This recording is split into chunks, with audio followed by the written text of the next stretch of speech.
looking at a market that's going to be fixated on the Federal Reserve this week. I want you to take a peek at stocks. They're concerned that this is the week the Federal Reserve hikes rates or doesn't hike rates. In other words, no matter what the Fed does, the market's going to interpret it negatively. I want you to take a look at a 30-year Treasury bond. I had a 10-year Treasury note, 10-year more to the point. 30-year under 3%. We've got very little movement. Yield on now at 10 years at around 2.18%. So interest rates are already very, very low. But here's something that just got the market worried, even though it's very good news for Apple. Pre-orders for this new 6S off the charts, we're told. In fact, they think it will set a pace higher than the original 6. So that means that there's obviously built up consumer demand, a busy consumer sentiment that's building for more buying. And so, well, we have room to hike interest rates. We've got David Stockman here because he's been following this better than anyone I know and worrying about it more than anyone I know. And the trouble David sees with those candidates on the right and the left, no one seems to be worried about the underpinnings that don't look good, like that nearly $19 trillion in debt that is ballooning. Mr. Stockman, our special guest for the opening segment. Good to see you. Glad to be here. You know, you were right. I was thinking of you, not Donald Trump, not any of the premier candidates, much talking about that time bomb. Yeah, and it is the time bomb, and it's the heart of the issue. I'm talking about the Fed and the upcoming decision. I'm arguing that the jig is up.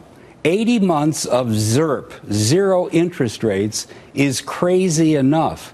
It's time for the Fed to stop its wretched jihad against the savers and retirees of America. And do what? And allow the market to find an interest rate that makes sense. There are savers out there, millions. There are borrowers out there, millions. Let them figure out the right rate, not 12 people sitting on the federal FOMC. You're not a fan of the Federal Reserve, but the market controls the market rates, right? And the market seems to have surmised that inflation isn't a problem. Rates don't need to go higher. What do you say? Zero interest rates are crazy under any circumstances, regardless of inflation, because it says the cost of money for 7 years running is free. That can't be true. The market is not setting interest rates. So you don't believe the litmus test they use, Dave, like 2% inflation, whatever it is, you get near that, above that, keep pace with jobs with that, you've got problems? No, the 2% is totally a made-up target that conveniently allows them to shovel free money into Wall Street. It never does get to Main Street. The whole idea of zero interest rates is to get, consumers and households all jiggy and get them borrowing and spending. But that doesn't work anymore because we're at peak debt. Households have $13 trillion of debt. 90% of households are tapped out. They can't borrow regardless of the interest rate. Same with business. So you start raising it, doesn't that make that situation even worse? Well, it's fair to savers. We can't solve this economy by picking sides at the Fed between savers and borrowers and say we're going to keep it at zero for borrowers forever. Well, you're not saying that the Federal Reserve should be at the behest of savers or debtors, right? It shouldn't be. It should be neutral, and it shouldn't be intruding in such massive way into the financial market. Okay, so you bring all these issues up all the time, and God bless you, you're way ahead of politicians who don't, and they don't for good reason. They talk in the aggregate about, we got to address entitlements, but they really don't spell out the details, and that worries you. Yes. Right. See, one of the evils of zero interest rates, of this massive monetization of the debt, remember, in the last 6.5 years, the Fed has purchased $3.5 trillion of government debt and basically funded it out of thin air by hitting, the send button on its computers. Now, what that has done is made interest rates so cheap that the politicians in Washington think they can kick the can indefinitely because even $19 trillion of national debt practically today doesn't cost very much to carry. The $19 trillion today, because the Fed is so manipulated and suppressed the interest rate, costs less than the $6 trillion that we had at the turn of the decade.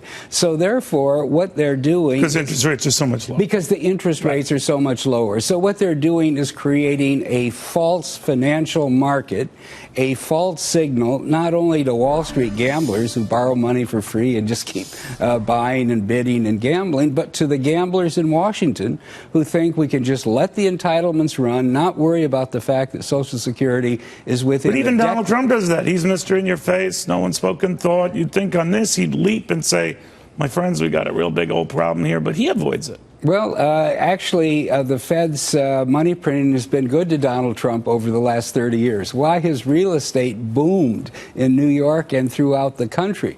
Because debt has been so cheap that developers and investors... Who are the candidates impresses you the most when it comes to at least recognizing this problem? You know, it's really sad to say there's a debate of 17 of them coming up, and not one of them is focused on the true evil in the system, which is a rogue central bank that's destroying free market capitalism. Well, leaving that aside, I mean, I think Rand Paul's been a little critical of the Federal Reserve. Rand Paul did a good job of addressing that. Right, but Chris Christie has talked separately about Social Security, that soon you might have to means test it, raise the retirement age, that sort of thing. Okay, those guys are about the closest I can think. I agree with you. There have been little dribs and drabs here and there.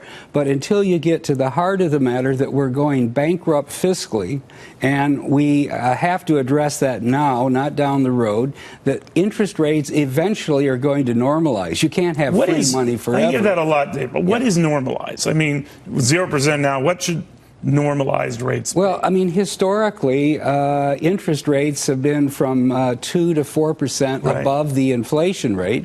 The inflation rate today is manipulated by the BLS in Washington. It's easily so 2%. We should be looking at overnight bank lending rate of about 6%. Yeah, overnight rate should be somewhere in the 3 to 6% range. Can you imagine what that would do to the debt? It would cause a lot of consternation, but also it would stop the gambling. Why do we have $59 trillion of debt on our economy, public, private? You're talking about all unfunded liabilities. No, not the unfunded liabilities. Actually, the debt outstanding of households, businesses, government. Combining it all. Okay. It is a staggering number, okay? It compares to $10 trillion 2 decades ago. So how would you deal with it? Last time you were here, you would say, we have to raise taxes, we have to cut spending at the same time. We have to do that in Washington. We have to allow the free market to set the price of financial assets, whether it's money or long-term debt or equities or anything in between. And until we get back to those principles, let the market decide the price of things and let Washington implement fiscal responsibility, I think we're just drifting towards a greater and greater crisis.